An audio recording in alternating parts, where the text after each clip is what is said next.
In real life, some stimuli are necessary to cause the emotions to rise in our heart.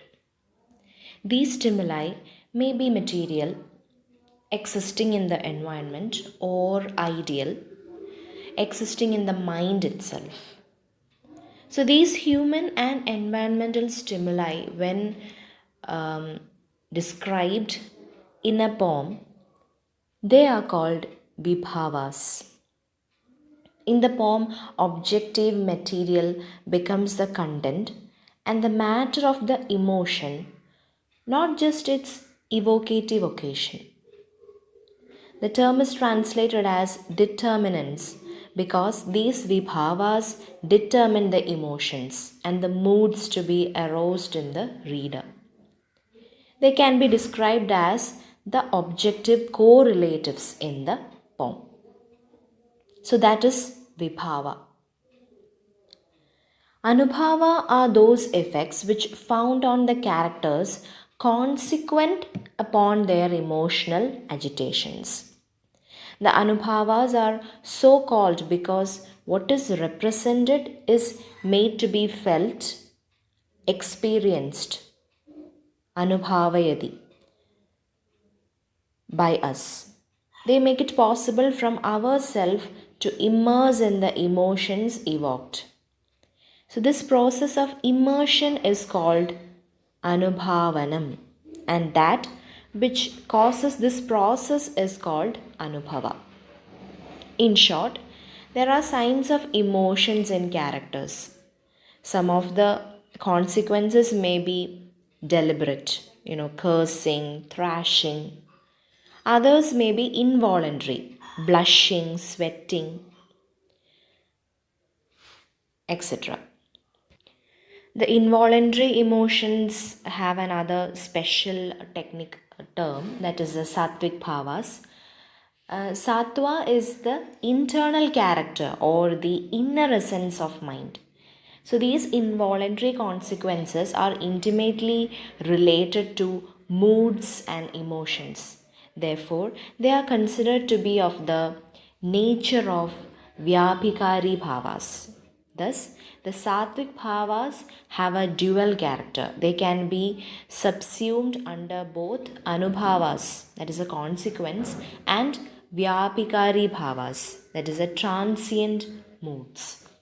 So, coming to vyapikari bhavas, other than dominant emotions, there are innumerable transient moods and mental states which accompany them. They do not attain the intensity nor they last long. They have no independent status. They are concomitant moods which rise with the well defined emotions and subside with them. They are weak, mild, temporary, and dependent. The Sthayi bhavas are very subtle. They manifest themselves through these moods. So there are 33 Vyabhikari bhavas. In poetry, the vibhavas and the other elements exist as words. It is the exploitation of the multiple resources of words and their meanings that accounts for the subtlety, complexity, and depth of poetic experience. The theory of Dhwani, which is our next topic in this module, Dhwani means suggestion. So, the theory of Dhwani was incorporated into the theory of Rasa to explain the relation between the meaning of words and poetic experience. So, the theory of Rasa explains the nature of aesthetic experience and its ingredients, and the theory of Dhwani explains the means adopted by poetic language to achieve its ends.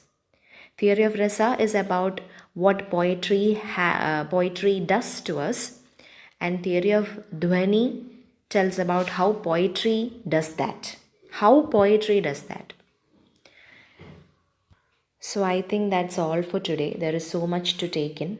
So today we have learned about Vibhavas, Anubhavas, Satvik Bhavas, Vyabhigari Bhavas, and also stepped into the next topic, which is the theory of Dhvani. Okay, in the next class we will go in detail about the theory of Rasa. So we'll go to the next module, which is module 7, basic grammar, phrasal verbs. So as usual, today also I'm presenting before you some of the phrasal verbs along with its meanings. Learn those meanings well and try to make sentences. It will be very helpful for you in the future also.